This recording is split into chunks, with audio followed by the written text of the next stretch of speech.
todos y bienvenidos un día más a Factor Ferroviario, tu podcast de trenes, señalización, tecnología ferroviaria y entrevistas a profesionales del sector. Bienvenidos a un nuevo capítulo de Factor Ferroviario en el que contaremos todas las secciones habituales y en concreto en nuestra entrevista hablaremos con Rubén Moreno, formador de Renfe en Arabia Saudí. Y como siempre os recordamos, apuntaros a nuestra newsletter, que aquellos que tengan acceso a la newsletter podrán disfrutar de muchas ventajas que estamos preparando. factorferroviario.substack.com. Suscribiros, darle al like y seguirnos en las redes sociales. Y hemos abierto un grupo nuevo de Facebook.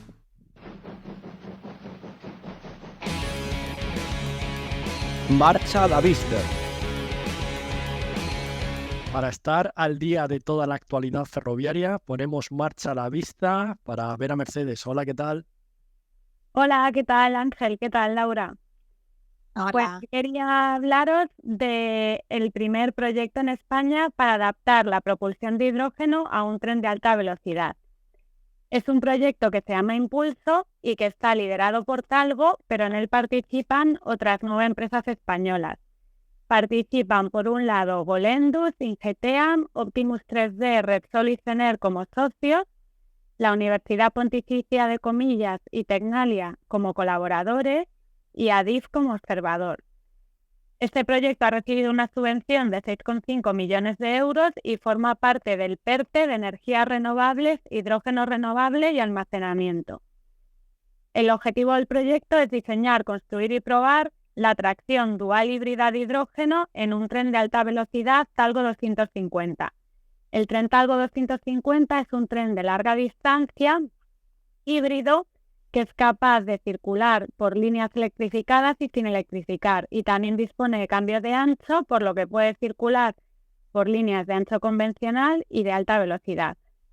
Los trenes Talgo 250, cada uno de ellos cuenta con 2 coches extremos técnicos llamados TET, en los que está el motor diésel y el generador necesarios para generar la energía eléctrica necesaria para mover las cabezas motrices cuando no hay catenaria disponible.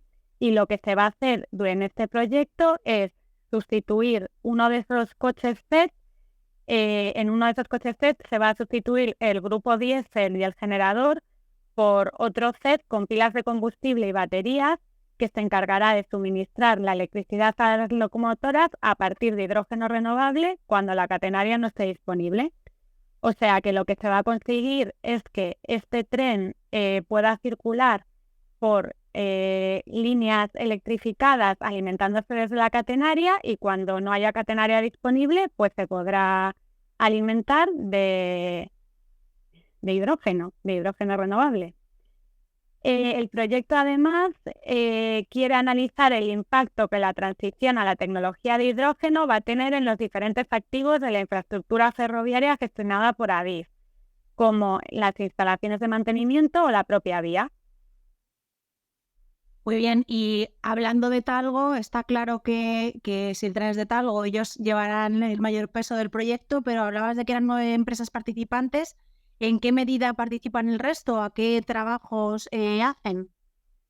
Pues Talgo está liderando el proyecto, pero el resto de socios participan. Por un lado, Ingeteam diseñará, probará y fabricará los convertidores de potencia. Repsol y Volendus son los responsables de desarrollar instalaciones de repostaje de hidrógeno. Repsol una instalación móvil y Volendus una instalación fija. Cener va a realizar un análisis global de riesgos, una simulación de la explotación de los servicios y además desarrollará una plataforma de control logístico para monitorizar el uso del hidrógeno en la red. Y Optimus 3D, que es una pyme alavesa, lo que va a hacer es trabajar en nuevos materiales y procesos más eficientes y duraderos para emplearlos en aplicaciones de hidrógeno basadas en fabricación aditiva.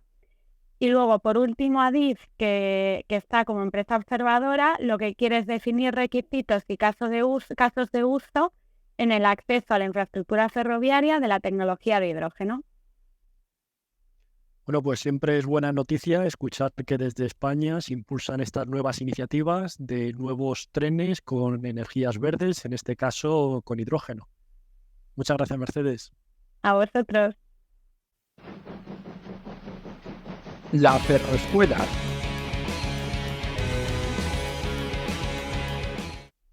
Y si en el capítulo pasado estuvimos analizando los componentes del equipo embarcado RTMS, hoy le toca el turno a los equipos de la vía RTMS. Empezamos por la eurobaliza.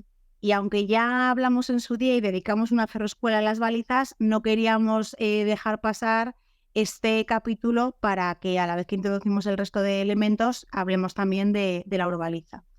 La baliza RTMS es un transpondedor que contiene datos y se monta en el espacio que hay entre los rieles. La baliza por sí misma no necesita un suministro de energía externo para emitir la información, ya que ésta se activa con el paso del tren. Una vez activada, la baliza transmite el mensaje electrónico de vuelta al tren, como comentábamos. El contenido del mensaje dependerá de su propósito. Por ejemplo, puede servir como referencia de posición. Esta es una de las funciones principales para las balizas en los sistemas RTMS nivel 2, en las que están destinadas a resetear el error de odometría.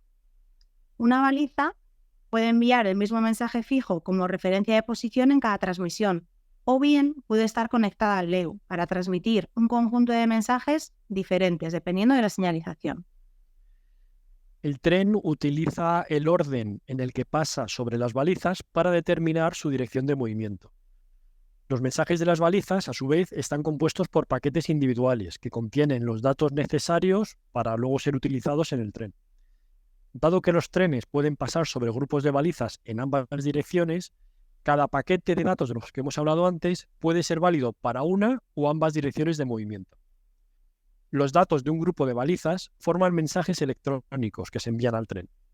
Múltiples balizas dentro de un grupo de balizas permiten la transmisión de más datos, obviamente.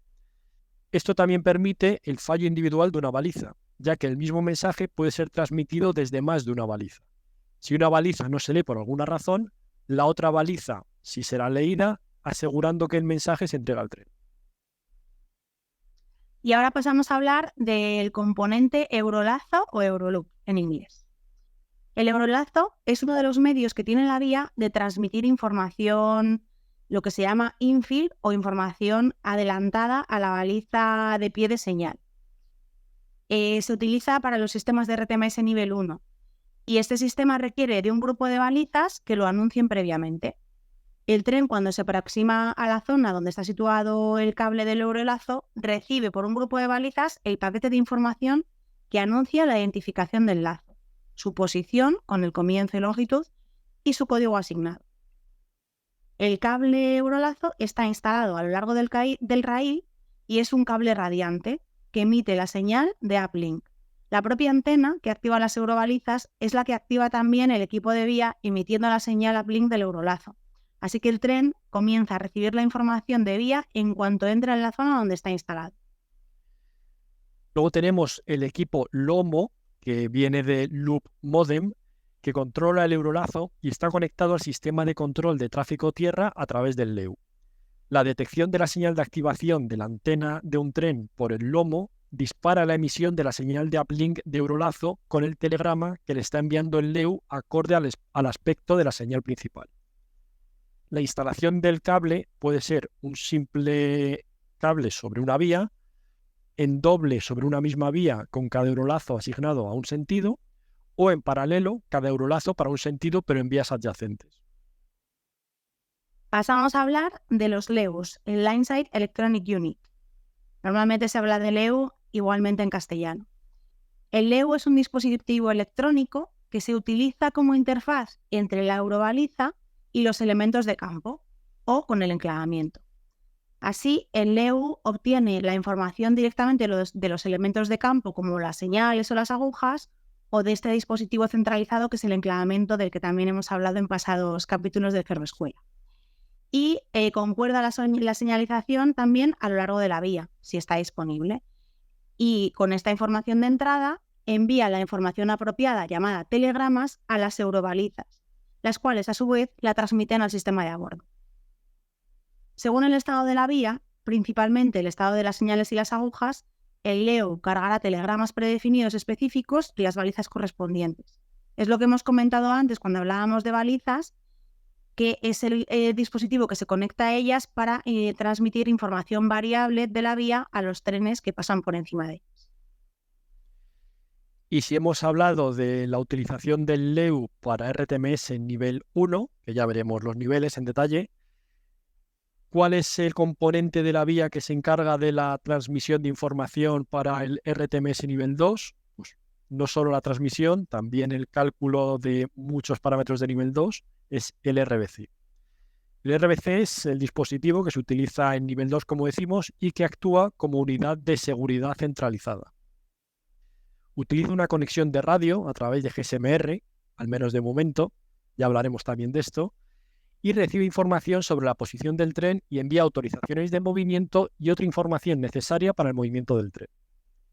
El RBC interactúa con el enclavamiento para obtener la información de la señalización de la línea, el estado de la ruta y otros parámetros. También es capaz de transmitir datos seleccionados desde la vía y comunicarse con otros RBCs adyacentes. El RBC envía y recibe mensajes electrónicos del equipo de a bordo del RTMS en trenes dentro del área que dicho RBC está controlando.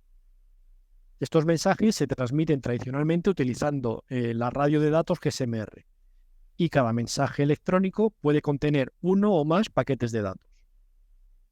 Además, el RBC supervisa la información que le envía el enclavamiento y genera los mensajes de autoridad de movimiento, MA por sus siglas en inglés. Un mensaje MA se envía cuando la ruta ha sido establecida, todo el enclavamiento asegura dicha ruta, además se cumplen las condiciones para el movimiento del tren y el RBC está en comunicación con el tren que puede entrar en esa ruta. Además, el RBC contiene datos que describen la ruta y las restricciones de velocidad que se va a encontrar el tren durante esa ruta. Esos datos no están contenidos en el enclavamiento, pero son necesarios para que el tren cumpla con el perfil de velocidad. El RBC, por último, también recibe información del tren, como la ubicación y el estado de este. A continuación vamos a hablar del Radio Infill Unit. No es muy popular el uso de este componente, es similar al Eurolazo que dijimos en nivel 1, con alguna peculiaridad, porque ahora es por radio, obviamente. El RIU, que es como se le conoce, es un componente que puede formar parte del nivel 1 para mejorar el rendimiento del sistema. Permite que el mensaje contenido de una eurobaliza se envíe de antemano al tren mediante GSMR, y esta es la peculiaridad que tiene este componente. De esta manera, un tren ubicado en el área de cobertura de la radio Infill puede recibir constantemente información actualizada. Por ejemplo, si la ruta está establecida y el tren está autorizado para proceder, esta información será recibida por el sistema de a bordo sin que el tren necesite llegar a leer la baliza que esté ubicada en el pie de la señal. Pasamos a hablar de los marker boards o cartelones. Primero hablaremos de los block markers, y es que este consta de un letrero cuadrado reflectante con una flecha amarilla sobre el fondo azul. La flecha indica a qué línea se aplica este marcador. Cada block marker está provisto de una placa de identificación única, con caracteres blancos sobre un fondo negro. Tenemos además lo que se refiere como location markers. Estos location markers constan de un letrero cuadrado reflectante con una flecha negra sobre un fondo blanco. La flecha indica a qué línea se aplica el marcador, pero indica un punto de inversión u otra ubicación que debe identificarse en el lateral de la vía. También puede utilizarse como referencia de ubicación con fines de comunicación. Cada marcador de ubicación está provisto de una placa de identificación única con caracteres blancos sobre un fondo negro. Y para terminar, nos gustaría mencionar otros dos elementos que, aunque no son parte como tal de un sistema RTMS, sí son necesarios para que dicho sistema funcione. Ya hemos hablado de ellos previamente en otros capítulos de la Ferroescuela y son el centro de control y el enclavamiento. Entonces es una reseña muy breve solo para tenerlos en cuenta. El centro de control, como hemos dicho, no es un componente directamente RTMS, ya que también aparecen sistemas que no son RTMS. Es un módulo de representación que cubre todas las rutas y los trenes que circulan en una área específica. Un centro de control generalmente controla a varios enclavamientos que comprenden una o varias líneas ferroviarias. El enclavamiento desempeña un papel esencial en el sistema de la señalización, aunque no sea un componente del RTMS, como bien comentaba Ángel. El enclavamiento es un equipo que garantiza la seguridad de los movimientos o rutas de los trenes, al supervisar el ajuste y la liberación de señales y agujas, asegurando que la ruta para un tren específico esté establecida y evitando que se establezcan rutas incompatibles simultáneamente. La interfaz entre el enclavamiento y el subsistema de vía de RTMS es necesaria en casi todas las estructuras de RTMS. Pues nada más. A partir del próximo capítulo empezaremos ya con la parte funcional del RTMS, que es mucho más divertida, así que no os lo perdáis.